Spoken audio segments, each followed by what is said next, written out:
The title of today's podcast is Extend Love and Be Invulnerable. With each podcast, I ask the listener to focus on perceiving a divine quality within me in order to remind themselves of that same divine quality within themselves. So today, I ask you to see the divine quality of invulnerability within me. Invulnerability is the ability to not be hurt yourself and to not hurt others.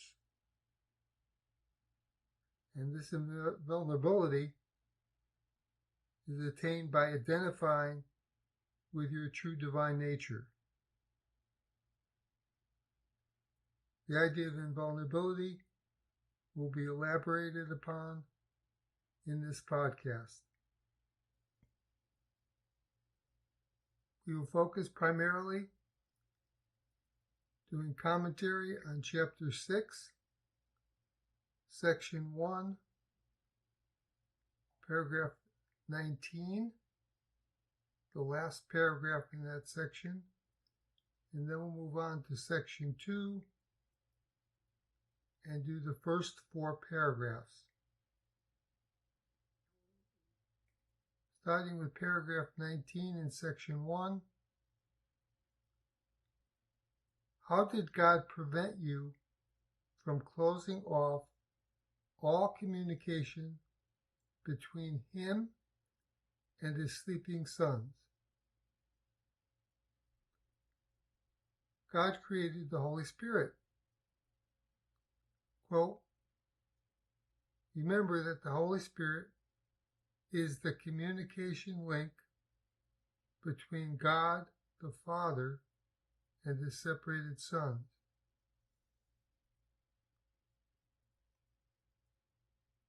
If you listen to the Holy Spirit, you will know what about your ability to be hurt.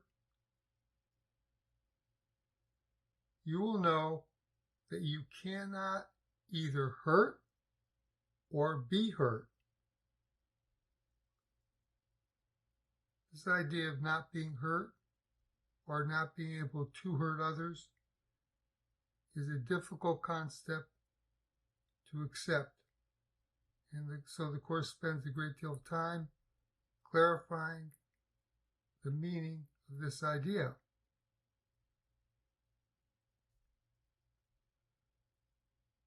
Why can't you hurt others or be hurt by others?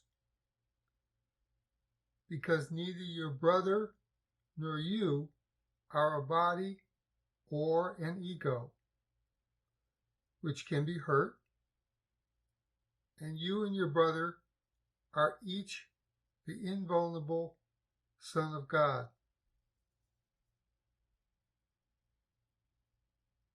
If two people are verbally attacking each other, what is really happening? Although they seem to be attacking each other, actually, each one is attacking himself while imagining that the attack is coming from the other person.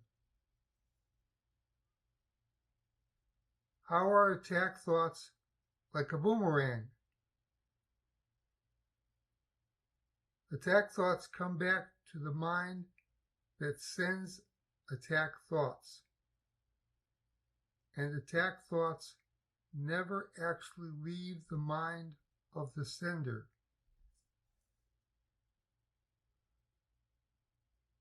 What is your responsibility in regard to attack thoughts?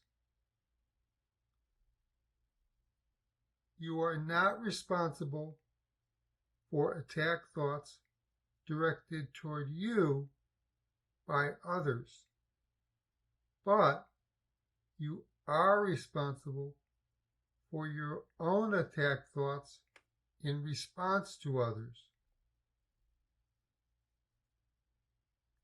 If you choose to respond with love to others, as Jesus did,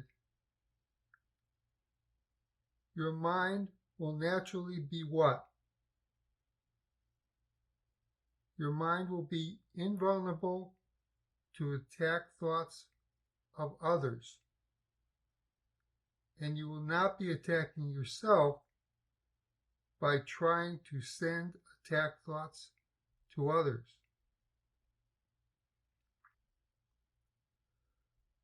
What happens to your loving thoughts that you send to others? Unlike attack thoughts that do not go to the minds of others,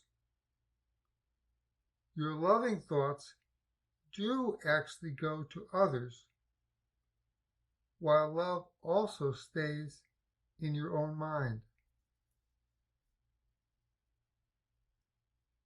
Unlike attack thoughts that cannot be shared, loving thoughts can be shared, especially in what experience? Loving thoughts can be shared in the experience of a miracle in which love is exchanged between two people. Quote, miracles are a kind of exchange. Like all expressions of love, which are always miraculous in the true sense, the exchange reverses the physical laws.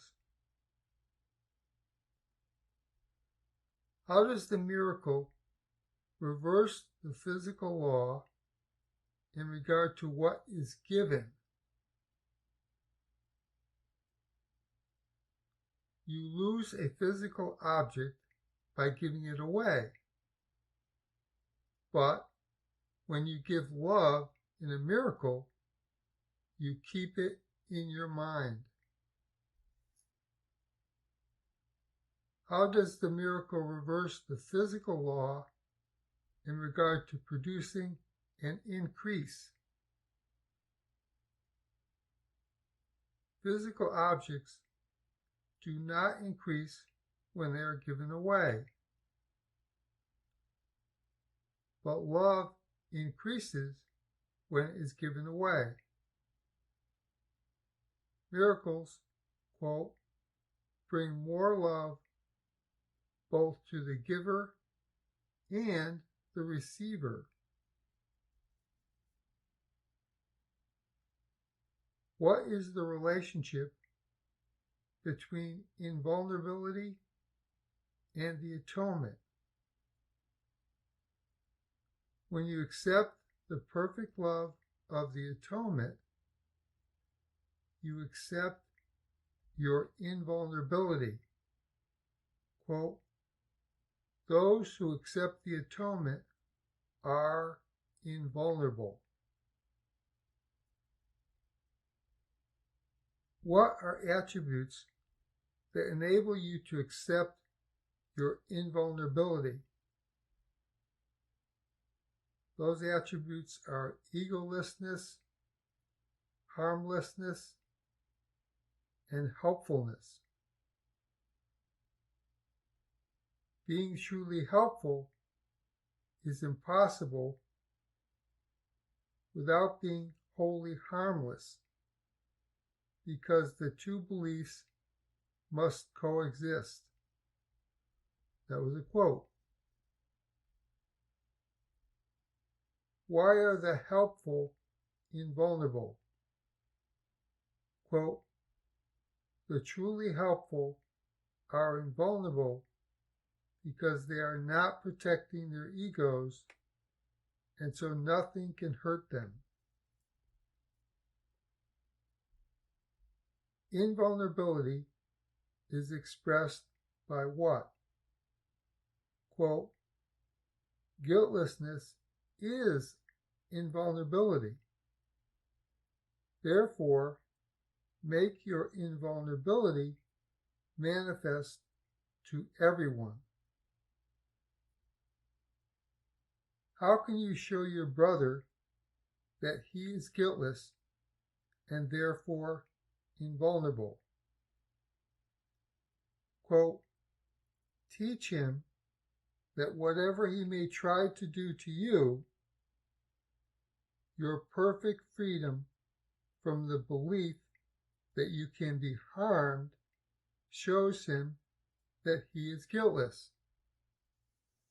And this is what Jesus demonstrated at the crucifixion. In order for many to learn that they cannot be hurt, your brothers need the blessing of what example from you? In response to your brother's attempts to attack, quote, show him that he cannot hurt you and hold nothing against him, or you hold it against yourself. This is the meaning of turning the other cheek. It is possible for you to perceive in your brothers only what single need.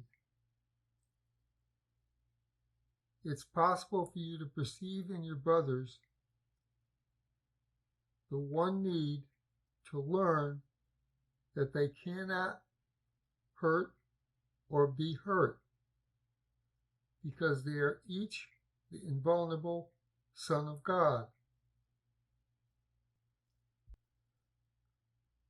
Quote, when you perceive only this one need in them and do not respond to any other, you will have learned what? You will have learned from the example of Jesus on the cross and, quote, will be eager to share your learning as Jesus is. Moving on to section 2 in chapter 6, which is titled The Alternative to Projection. Paragraph 1.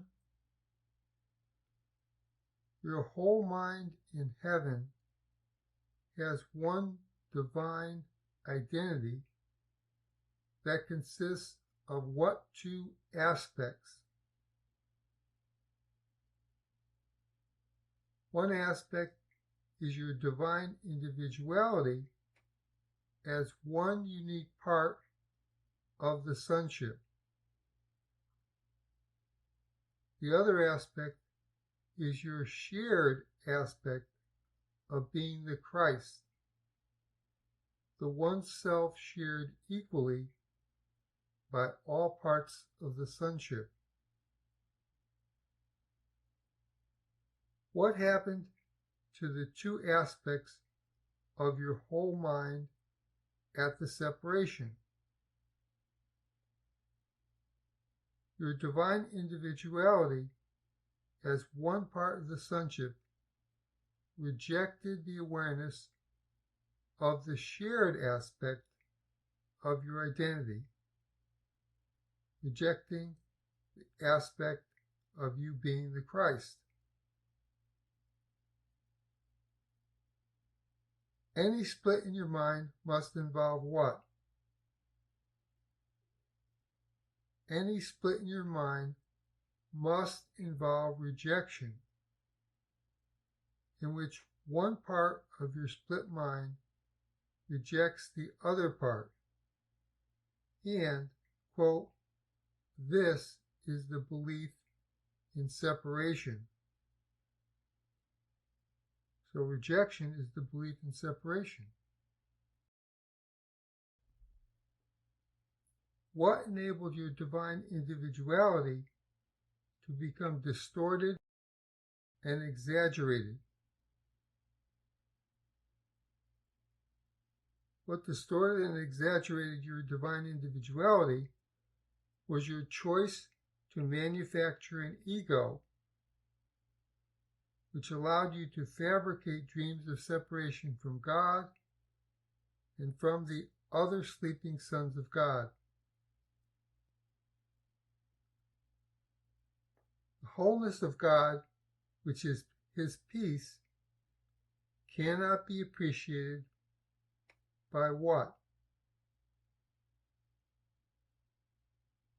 The wholeness of God cannot be appreciated by your current split mind. God's wholeness can only be known, quote, by a whole mind that recognizes the wholeness of God's creation. By this recognition, it knows its creator.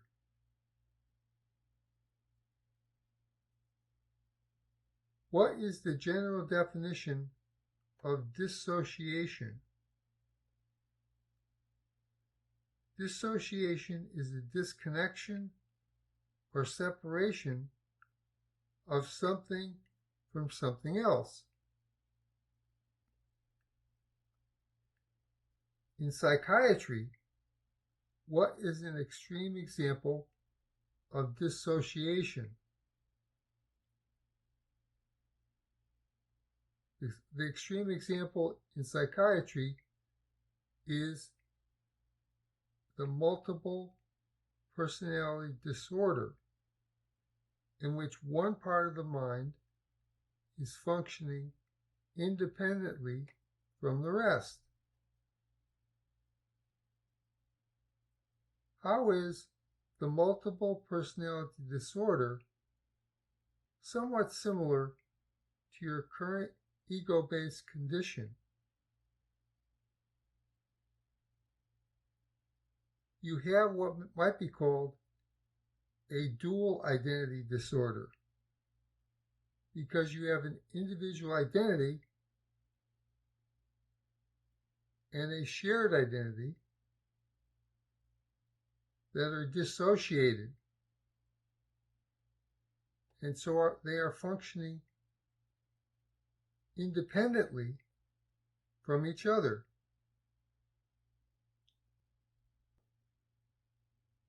In the Course, dissociation is the decision to do what? In the Course, the decision to dissociate is the decision to forget your identity as God created you.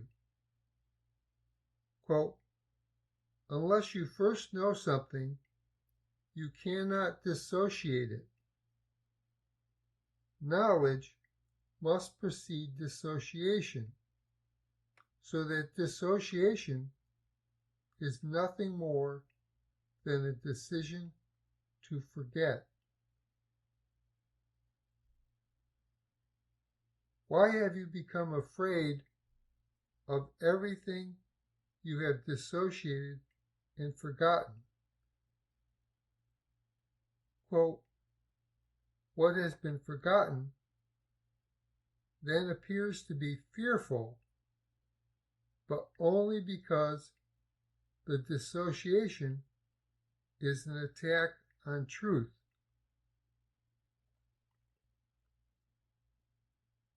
Separation involves the rejection of part of your whole mind, and separation involves what other two beliefs? The other two beliefs, in addition to rejection, are exclusion and dissociation.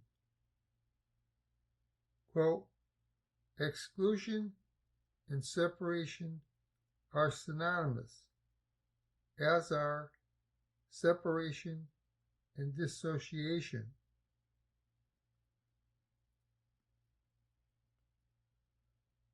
What is your primary means of defending yourself from the truth so you can continue to forget your true nature that you have intentionally dissociated. Quote, we have said before that the separation was and is dissociation. And once it occurs, projection becomes its main defense, or the device that keeps it going. Paragraph 2. How is projection defined in psychology?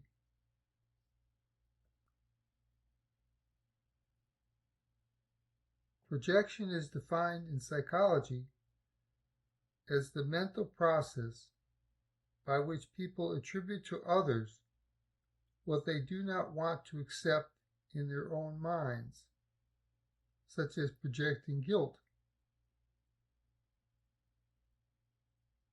What is the relationship between projection and denial? Projection always involves denial, which is a refusal to accept that negative or even painful thoughts, such as guilt, are within your own mind. Quote, what you project, you disown, and therefore do not believe is yours.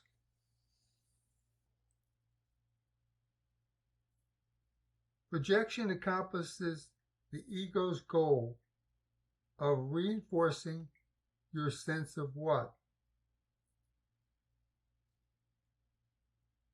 Projection accomplishes the ego's goal of reinforcing your belief in separation between yourself and others.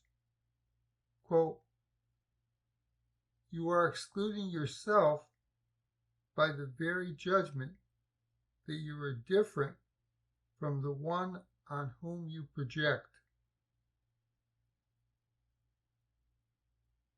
How does projection seem to justify attack?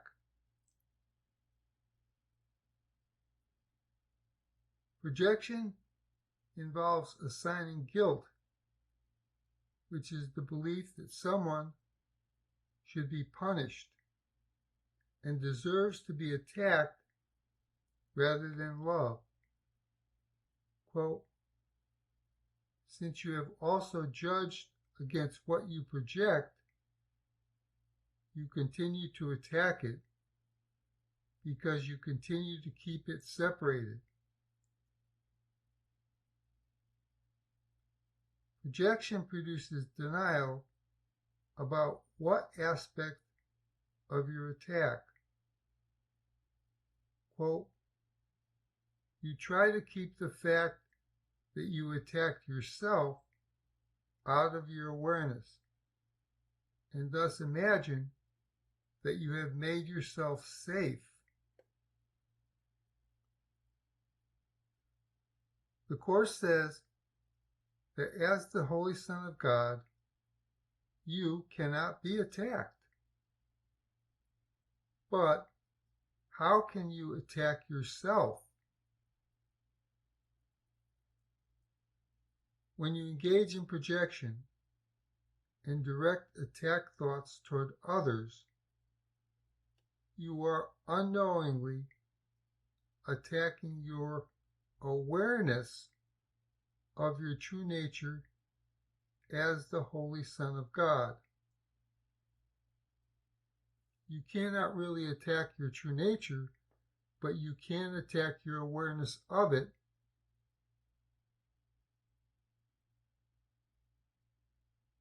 If you identify with the ego, you will believe in the illusion that your projections and attack thoughts directed toward others are keeping you what? You will believe your attack thoughts are keeping you safe. Quote, to the ego, illusions are safety devices, as they must also be to you who equate yourself with the ego. How can you find true safety? By identifying with your true nature in oneness with God and with the sonship, and by letting go of identifying with the ego. Why does the ego want you to seek your safety in separation? Because the ego is seeking to maintain its own safety, so you will continue to believe the ego is your identity. The ego is the part of the mind that believes your existence is defined by what? The ego is the part of the mind that believes your existence is defined by separation. That was a direct quote. The ego itself is defined by separation, but of course you are not. You can only be defined by what? You can only be defined by God's definition that you are His Son and part of Himself, and you are a unique part of the sonship. What is God's final judgment of you? Quote, "You are still my holy Son, forever innocent, forever loving, and forever loved, as limitless as your Creator, and completely changeless and forever pure."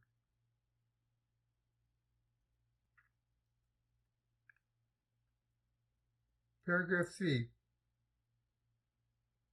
Why is it true that projection will always hurt you? Projection will always hurt you because projection blocks your awareness of your true nature and reinforces your belief in your own split mind.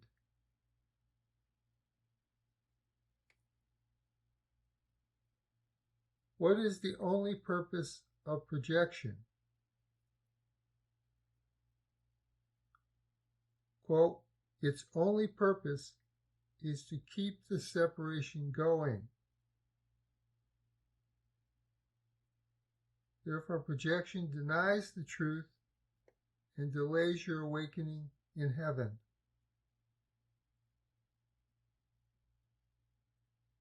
Projection is solely a device of the ego to make you feel what in relation to your brothers?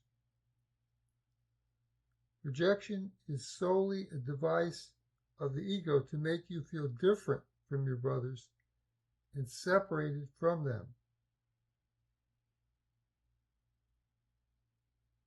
How does the ego justify the projection of differences and separation?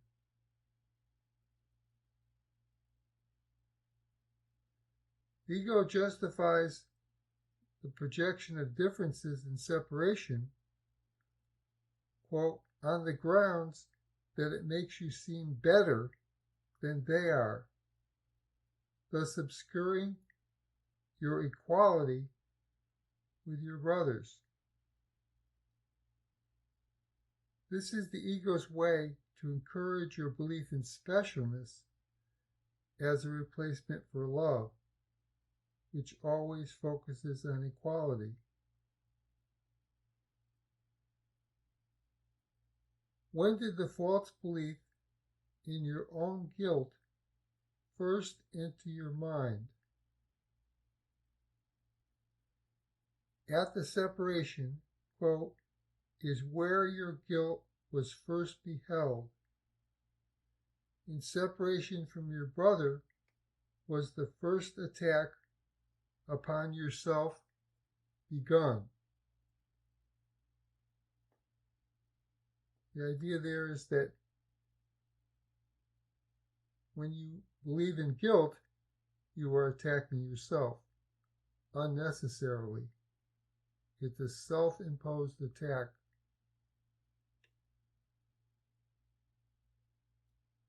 Why is projection of separation from your brother considered to be an attack on yourself?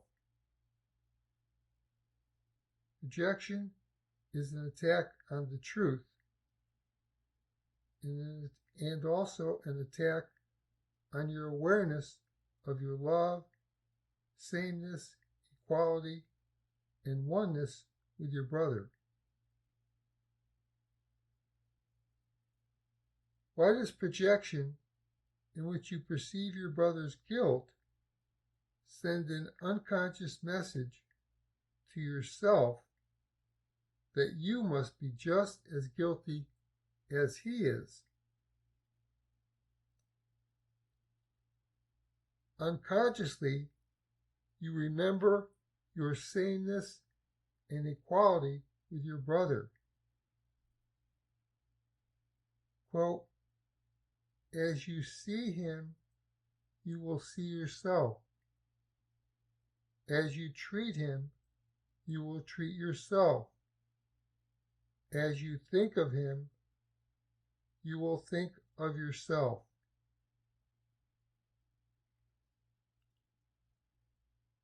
If you listen to the ego and project guilt, you will mistakenly believe that your brother's guilt makes him worthy of what? You will mistakenly believe that your projected guilt makes him worthy of being punished by your angry attack thoughts, rather than being worthy of love. Quote, projection and attack are invariably related because projection is always a means of justifying attack.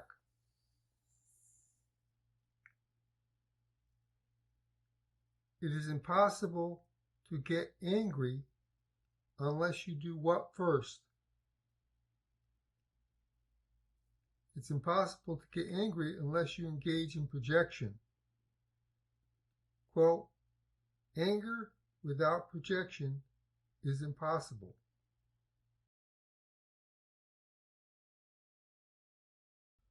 What is the only reason why the ego uses projection? Quote, the ego uses projection only to destroy your perception of both yourself and your brothers. The ego obscures your true perception of your true nature in order to convince you to believe that the ego is real and worthy of your belief in it. Why can't you get rid of guilt and other negative thoughts in your mind by projecting them onto others? Because it is a mistake to believe the idea that you can get rid of something you do not want by giving it away. Giving it is how you keep it. That was a quotation.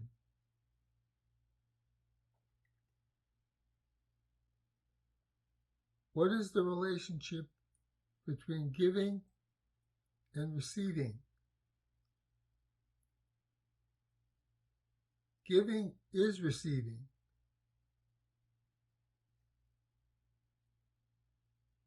It is the nature of the mind to keep what it sends out. That's why the Course says, giving is receiving. How does the process of projection begin?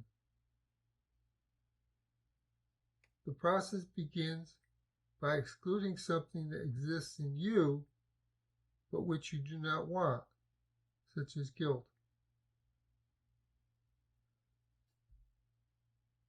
The process of projection leads to what? Quote, to excluding you from your brothers.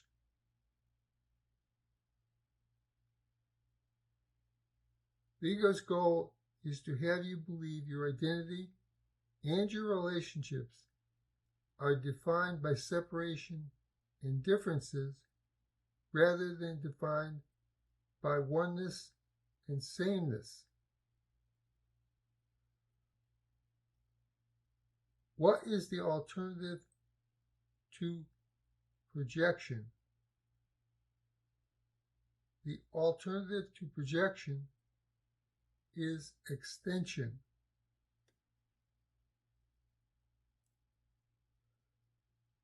What is the fundamental law of the mind? The fundamental law of the mind is that thoughts the mind sends from itself must remain in the mind. Thus, projected negative thoughts sent from the mind are kept in the mind, and extended positive thoughts from the mind are also kept in the mind. Can you simultaneously avoid both projection and extension? No. Quote, every mind must project or extend because that is how it lives, and every mind is life. What is the relationship between invulnerability and the projection of guilt? Projecting guilt fosters the belief that others should be punished or hurt because of their guilt. What you believe about your brothers, you will believe about yourself. Therefore, you will believe that you should be punished or hurt because of your own guilt.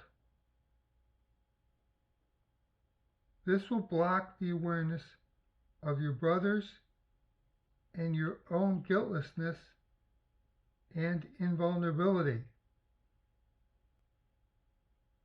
What is the relationship between invulnerability and the extension of love? The extension of love recognizes the true guiltlessness of your brother and of yourself, and therefore recognizes your brother's and your own invulnerability as the Holy Son of God. Quote, guiltlessness is invulnerability. This quote was mentioned earlier, but this question and answer explains the relationship between guiltlessness and invulnerability. And also, this question and answer is related to the title of today's podcast, Extend Love and Be Invulnerable. Actually, you are always invulnerable, but when you project guilt, you will lose your awareness of your invulnerability. It's only by extending love that you retain your awareness of your ever-present invulnerability, because you are the Holy Son of God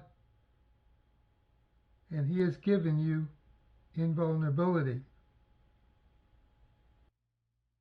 What does the Holy Spirit do with the many devices the ego uses to promote separation?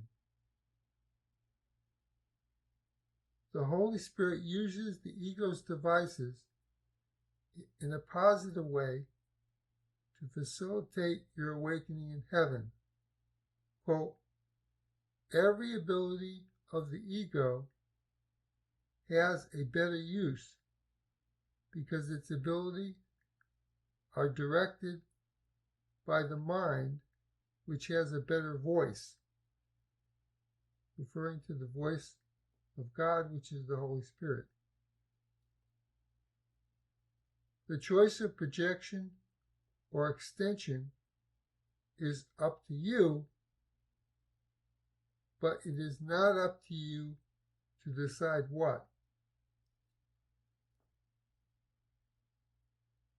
The choice of projection or extension, quote, is up to you, but it is not up to you to decide whether or not you will use the law.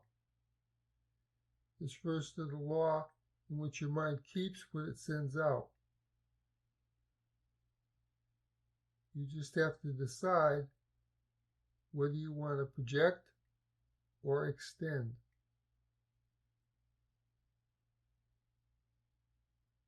How is the one law of the mind interpreted by the ego?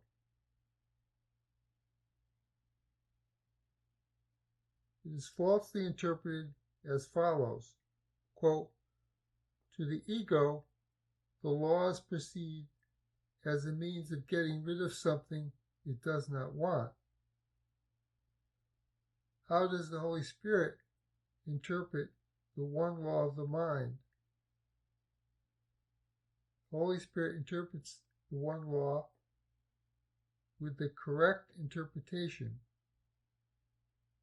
as follows, quote, to the Holy Spirit, it is the fundamental law of sharing by which you give what you value in order to keep it in your mind.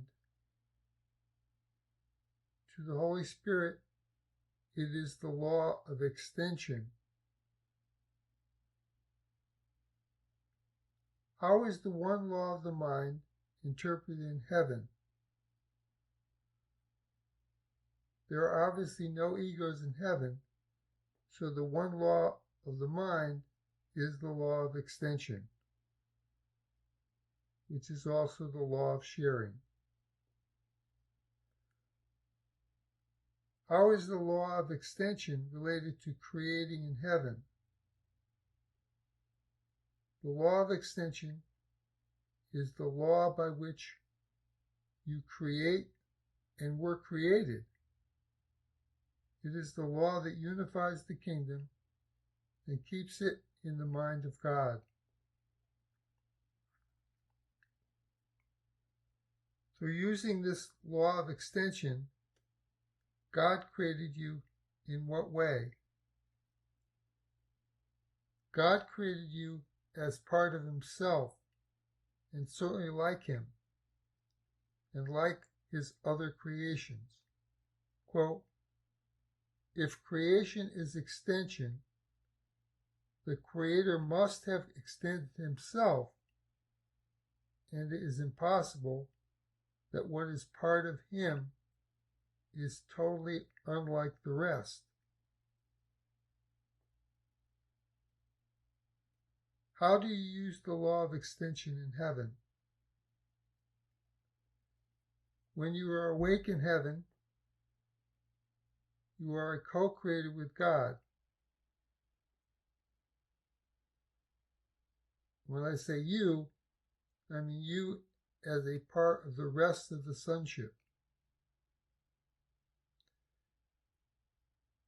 And you have your own creations that are created along with God. And these creations extend from you and remain with you in heaven because they are part of you. I happen to think that the animals and plants here are form-related versions of our creations in heaven that we brought with us as a result of the separation. Although the Course doesn't explicitly state that, that's just my belief. Because of the law of extension by which you were created, where are you now? You remain in heaven as a thought within God's mind, even while you dream of living within an illusory world of separation. Quote, you are at home in God, dreaming of exile, but perfectly capable of awakening to reality. And that's the end of the questions and answers portion of this podcast. Now I will invite you to join with me in a 1-minute meditation. At the beginning of this podcast, I ask you to perceive the divine quality of invulnerability within me in order for you to accept your own divine invulnerability, the idea that you cannot hurt others and you cannot be hurt yourself. The idea of divine invulnerability seems strange to us only because of our attachment to our egos. Egos always feel threatened by something or someone, always feel they're vulnerable to being hurt. They perceive hurt even when there is no hurt. And egos attempt to hurt others. So that's why in order for us to focus on divine invulnerability, we have to identify with our true nature of love, our true nature of being the Holy Son of God, who is invulnerable, which Jesus proved when he was on the cross. So for this 1 minute, I'm going to ask you to focus on the divine invulnerability that every Son of God possesses. I'm going to set the timer for 1 minute. When the timer goes off, that will be the end of the 1 minute meditation. Here we go together.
Amen.